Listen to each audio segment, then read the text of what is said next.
Alright, so signature for spousal sponsorship process, a topic that I've extensively covered in a lot of my videos, but there are still scenarios where people are stuck, especially in cases where the sponsor and the principal applicant are living in different countries and they don't quite figure out how to do the signing, scanning and printing process. The whole communication idea seems to be causing a lot of problems. So in this video, I'll show you how my wife and I did the signature process for our online spousal sponsorship process. We'll cover which forms we had to sign, how we actually ended up doing the signing, printing, scanning process while being away from each other, and finally who ended up uploading it to the online portal. So let's begin. Alright, so before I tell you how my wife and I did the signing, printing and scanning process while being away from each other, I've actually created two tables for you which I think will really help you understand the difference between on paper and online application, especially as it relates to the signature of these forms. Alright, so what you see on the screen here is the spousal sponsorship forms table for applying on paper. And I've created a similar table for applying online, which you will see right here. So basically what this table has is a list of forms which are pretty much common to every spousal sponsorship application, the method of application, whether these forms require validation, whether there's a hand signature required, who should sign it when the hand signature is required, and what type of a form it is. Alright, and this table, what you see on the screen here, is for the on-paper application method. Similarly, this table which you see on the screen is the spousal sponsorship form table for the online application method. And both these tables I've linked in the description below. So look for spousal sponsorship forms applying online or applying on paper. Both these tables are linked in the description box. Depending on what application method you're choosing, you can click that link and it should take you to this page if you're applying online, or this page if you're applying on paper. So before I explain to you how to interpret these tables, I want to point your attention to this link. It's the official guide 5289 for sponsoring your spouse, common law partner, conjugal partner or dependent child. This link will provide you with the latest forms for your spousal sponsorship application. So always refer to this link to download your latest forms. All you have to do is get to step 1 and then click on get your application package. Answer these questions. So obviously you're sponsoring your spouse, so select that and then make this selection for the country where the applicant is residing in. So I'm just going to select India for reference for this video. And because you want to provide other documents from India as well, you'll select India again and you're simply going to click on get checklist and forms, and this will give you your entire application packet, all the forms that you need to submit, your country specific requirements and the document checklist that you should submit for your spousal sponsorship application. Alright, so always refer to this link, get your specific application packet and country specific requirements, and only then proceed with your application. Alright. And the forms that I've listed in these tables are pretty much going to be common for every spousal sponsorship application, with maybe an exception of 5562, which is a country specific form, but for most countries this is going to apply. For the purpose of this video, we are going to stick with this table because these forms will be common to pretty much every spousal sponsorship application that you'll do. So let me show you how to interpret these tables. First, we'll look at the on paper link. So you're going to click on the spousal sponsorship on paper link in the description if you're applying on paper.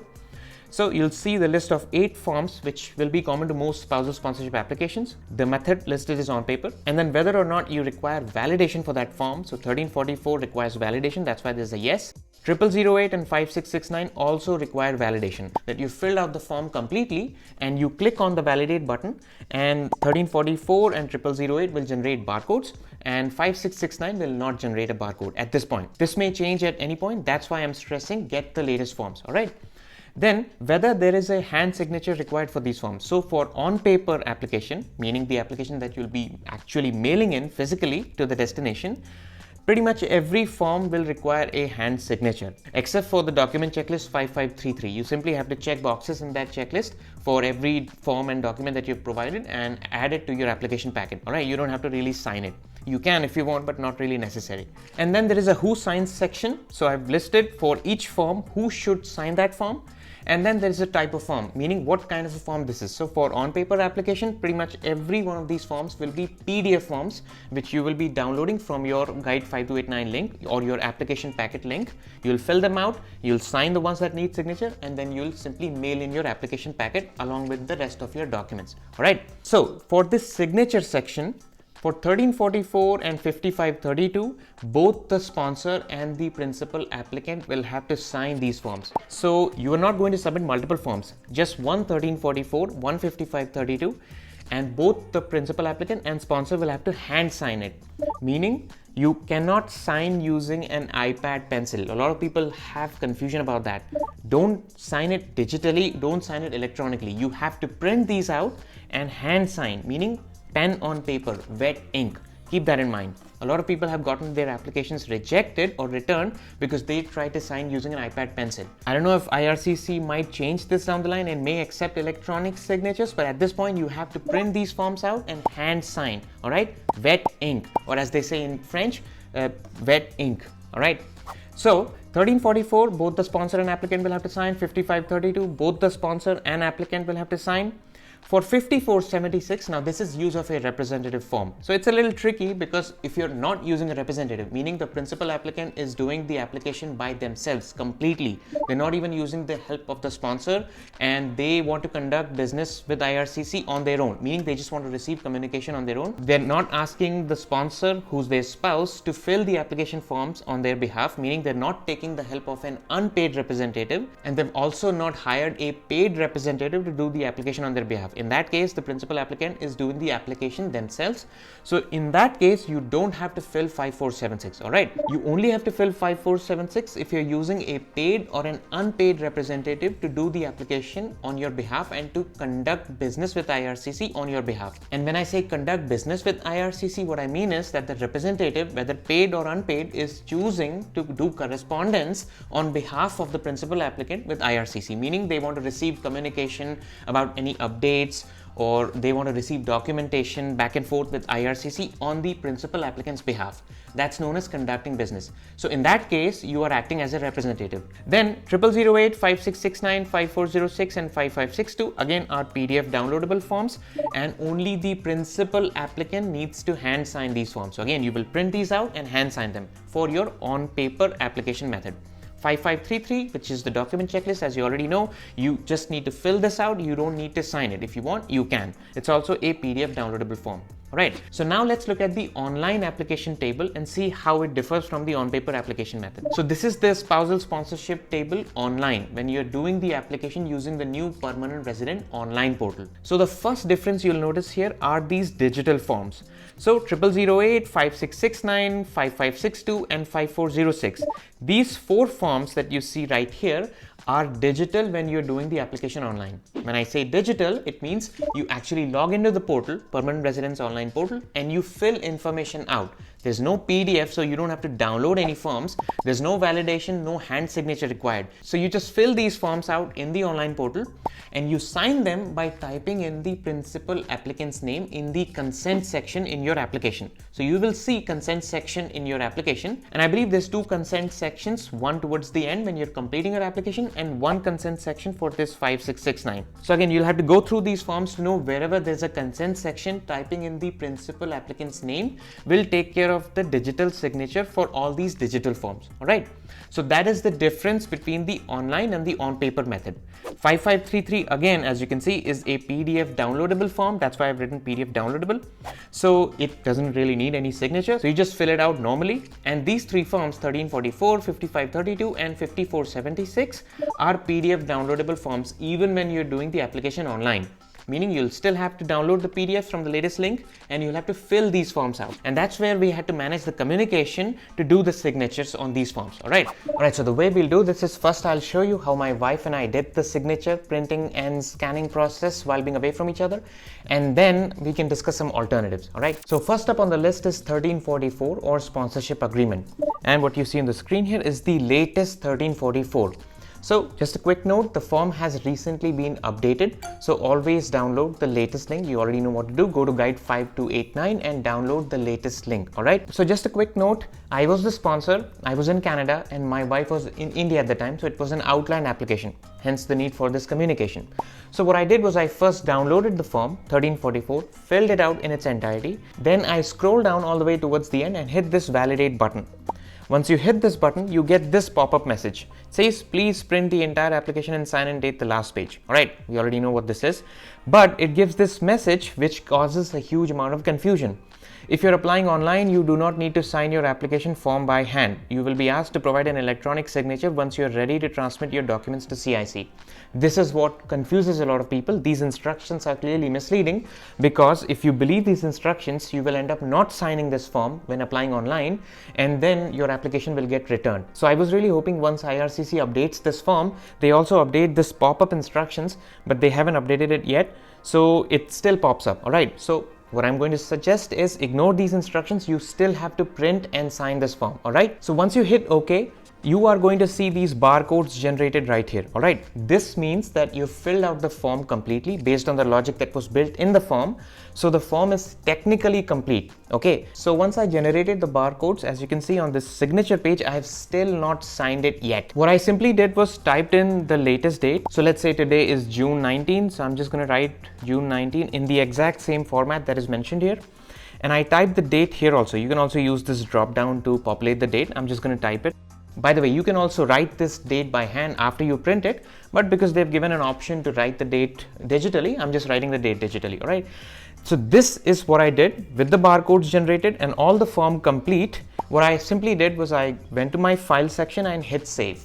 So now a copy of this form is saved. What I did next was to email this form to my wife, who was in India at the time. Now my wife did not have a printer or scanner at home, so she simply went to a digital printing and scanning studio, and there she printed this entire document. So all 7 pages of the 1344. Then after printing, she hand signed this section, signature of the sponsored person, principal applicant, leaving the co-signer and sponsor's signature blank. You don't have to type co-signer, by the way, for spousal sponsorship. She then collected all the 7 pages of this form just like this. She then inserted those 7 pages neatly organized and stacked on top of each other in a high quality scanner or a professional grade scanner. All right. And then basically she scanned all the 7 documents into one single PDF using that scanner. So once you scan your documents, all your 7 pages are going to be combined into one single document, and it's going to convert it into a PDF, and then she emailed that PDF from the scanning studio to her email account, or she could also have emailed it to my account. So what I'm going to do is I'm going to run to Staples, because I also don't have a printer or scanner, and I'm going to get a high quality print from Staples of the signed form from my wife. Now I am going to hand sign it. Remember, wet ink, pen on paper, not using an iPad pencil.